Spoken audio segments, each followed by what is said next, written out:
سورہ بقرہ آیت نمبر 267 267 آپ حضرات کے پاس پیج نمبر ہے 8۔ اعوذ باللہ من الشیطان الرجیم بسم اللہ الرحمن الرحیم یا ایہا الذین آمنوا انفقوا من طیبات ما کسبتم ومما اخرجنا لکم من الأرض ولا تيمموا الخبيث منه تنفقون ولستم بآخذيه إلا أن تغمضوا فيه واعلموا أن الله غني حميد صدق اللہ العظیم۔ اللہم صل علی محمد النبی الأمی وعلى آلہ وسلم تسلیما کثیرا کثیرا۔ محترم سامعین کرام، اس آیت مبارکہ کا ترجمہ اللہ تبارک و تعالی ارشاد فرماتے ہیں،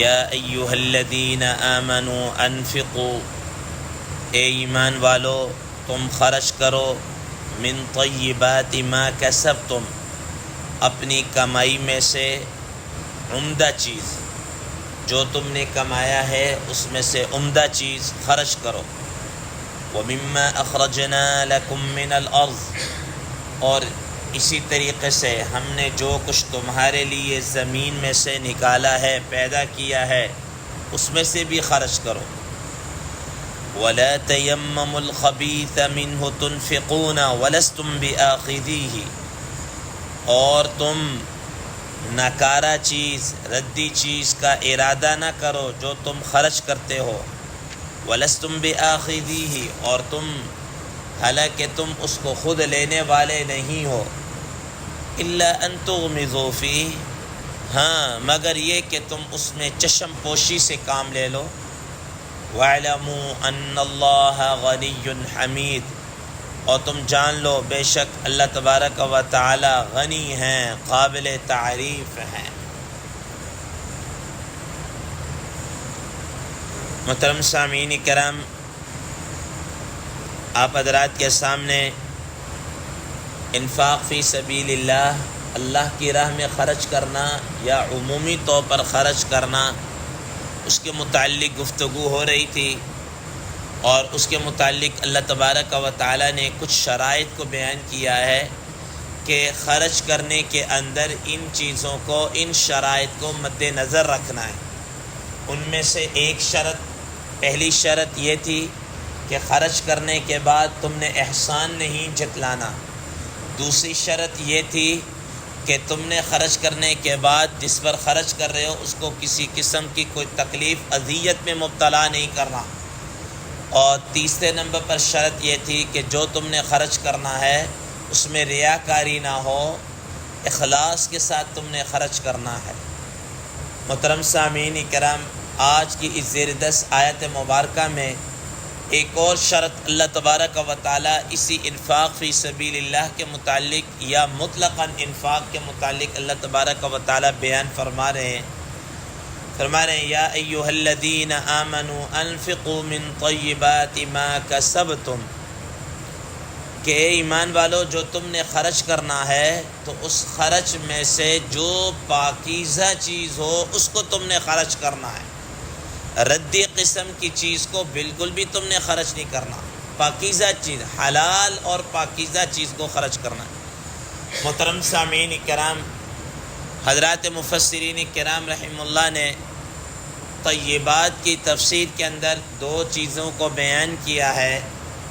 نمبر ایک، پہلی چیز تو وہ ہے کہ طیب سے مراد حلال ہو، حرام نہ ہو۔ محترم سامعین کرام، اللہ تبارک و تعالی حلال رزق دے رہے ہیں تو پھر اللہ کی راہ میں حلال ہی انسان خرچ کرے، حرام خرچ نہ کرے۔ اب مثال کے طور پر کوئی ایک آدمی ہے، اب وہ کوئی ڈاکہ ڈالے، چوری کرے، رشوت لے، یا کسی سے کوئی مال غصب کر لے، چھین لے، یا ناجائز طریقے سے کوئی مال حاصل کرے، اب اس میں کیا کرے کہ وہ اللہ تبارک و تعالیٰ کی راہ میں خرچ کرنا شروع کر دے۔ فرمایا کہ یاد رکھنا، بجائے اس کے کہ اس پر ثواب ہو، الٹا گناہ ہوگا۔ الٹا کیا ہے؟ گناہ گار ہے، گناہ ہوگا۔ اس بندے کو چاہیے کہ یہ بجائے اللہ کی راہ میں خرچ کرنے کے، یہ جو مال حرام کا جو مال ہے، کسی سے چوری کیا، ڈاکہ ڈالا، رشوت ہے، اس اصل مالک کو کیا کرے؟ واپس کرے۔ اس کا سب سے بڑا خرچ کرنا یا سب سے بڑی نیکی کیا ہے کہ جس کا ڈاکہ ڈالا ہے یا جس کی چوری کی ہے، بجائے اس کو کہ اللہ کی راہ میں خرچ کرے، اس مالک تک اس کو کیا کرے؟ پہنچائے۔ ٹھیک ہے نا؟ اللہ کے ہاں یہ اس کی نیکی قابل قبول ہوگی اور اس پر توبہ طائب ہو اور معافی مانگے۔ ٹھیک ہے نا؟ نہ یہ کہ جناب اس کے اندر مال مفت و راچے گفت کے طور پر وہ خرچ کرتا پھرے، کبھی ایک رفاہی کام کر رہا ہے، کبھی دوسرا رفاہی کام کر رہا ہے، نہ۔ محترم سامعین کیا تو طیب کا معنی، ایک معنی یہ ہو گیا حلال اور پاکیزہ چیزوں میں سے، اور دوسرے نمبر پر طیب کا معنی کہتے ہیں، طیب کا معنی یہ کہتے ہیں کہ وہ چیز اللہ کی راہ میں خرچ کرے جو انتہائی اچھی ہو، عمدہ قسم کی چیز ہو، پاکیزہ چیز ہو۔ ردی اور نکمی اور فضول چیز کو اللہ کی راہ میں خرچ نہیں کرنا چاہیے۔ اب مثال کے طور پر ایک چیز ہے کہ ردی ہے، ٹھیک ہے، نکمی چیز ہے، اب وہ انسان کسی کو بھی دے، کوئی بھی نہیں لے گا۔ لیکن اب اگر کوئی اللہ کی راہ میں ایسی نکمی چیز خرچ کرنا چاہے تو فرمایا کہ اس کی اجازت نہیں ہے۔ جب تمہیں اللہ تبارک و تعالی نے دیے، اچھا اور صاف ستھری چیز دیے، تو تم اللہ کی راہ میں اس کو بھی کیا کرے؟ خرچ کرو۔ جیسا کہ کہتے ہیں نا، کوئی ایک آدمی مانگنے والا، کوئی فقیر، کوئی درویش قسم کا، ایک پھل والے کے پاس گیا، ریڑھی والے کے پاس گیا، اس پھل والے سے کہا کہ بھئی اللہ کے نام پہ کچھ دے دو، اللہ کے نام پہ کچھ دے دو۔ اب جب اس نے دیا تو وہ پھل والے، جیسے عموماً ہوتا ہے، پھل میں کوئی تھوڑا سا پھل جو گلا ہوا تھا، ٹھیک ہے نا، کوئی اس پر داغ شاغ کوئی اس قسم کا لگا ہوا تھا، وہ اس نے اٹھا کے اس کو دے دیا۔ اب اس نے کہا کہ اچھا، جیب سے پیسے نکالے، 5، 10، 20 روپے اس وقت کے جتنے بھی ہوں گے، وہ نکال کے اس کو کہا کہ اچھا مجھے اس کا کوئی پھل وغیرہ دے دو۔ اب جب اس نے پیسے لیے تو پیسے لے کر جو اچھا سا ایک پھل تھا وہ دے دیا۔ اب اس درویش، اس فقیر نے دونوں وہ اپنے ہاتھوں کے اندر اٹھائے اور اٹھا کر کہنے لگا کہ اے اللہ، یہ جو ردی اور گلا ہوا پھل ہے نا، یہ اس نے تجھے دیا ہے، تیرے نام پہ اس نے دیا ہے، اور یہ جو عمدہ اور اچھا پھل ہے نا، یہ اس نے مجھے دیا ہے، اس نے میرے پیسوں کا مجھے دیا ہے۔ تو محترم سامعین کرام، انسان اللہ کی راہ میں خرچ کرے، وہ چیز خرچ کرے جو خود بھی انسان کو پسند ہو۔ قرآن مجید میں اللہ تبارک و تعالی اس کو ایک اور انداز کے اندر بیان فرماتے ہیں، لن تنالوا البر حتى تنفقوا مما تحبون، تم نیکی کے کمال کو ہرگز بھی نہیں پہنچ سکتے تب تک جب تک تم اس چیز کو خرچ کرو جو تمہیں پسند ہو، مما تحب، جو تم چاہتے ہو۔ محترم سامعین کرام، رسول اللہ صلی اللہ تعالی علیہ وسلم نے تو حدیث مبارکہ میں مومن کے کامل ایمان ہونے کی علامت اس طور پر بیان فرمائی ہے کہ کامل مومن وہ ہے کہ وہ دوسروں کے لیے وہی پسند کرے جو وہ اپنے لیے پسند کرتا ہے۔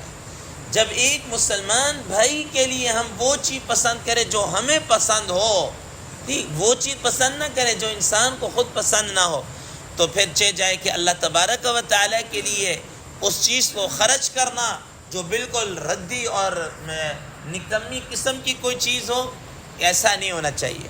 اللہ کی راہ میں عموماً وہ چیز خرچ کرے جو کیا ہو، پسندیدہ ہو۔ محترم سامعین کرام، اب عموماً ہمارے ہاں ایسا ہوتا ہے کہ بعض چیزیں ایسی ہیں ردی ہوتی ہیں، فضول قسم کی ہوتی ہیں، کسی کام کاج کے نہیں ہوتی۔ اب ہم کیا کرتے ہیں کہ اٹھا کے جناب اس کو اللہ کی راہ میں کیا کر دیا، خرچ کر دیا۔ حضرت تھانوی صاحب رحمہ اللہ نے اس سلسلے میں ایک واقعہ لکھا ہوا ہے، کہتے ہیں کہ ایک خاتون نے اپنے بچے کو جناب والا وہ کیا کہتے ہیں، وہ بڑے کھیر سی بنا کر بھیجی اور کہا کہ یہ مسجد اور مدرسے کے اندر فلاں مولانا صاحب ہوں گے یا کوئی طلبہ، ان کو دے آؤ، ان کو جا کے دے آؤ۔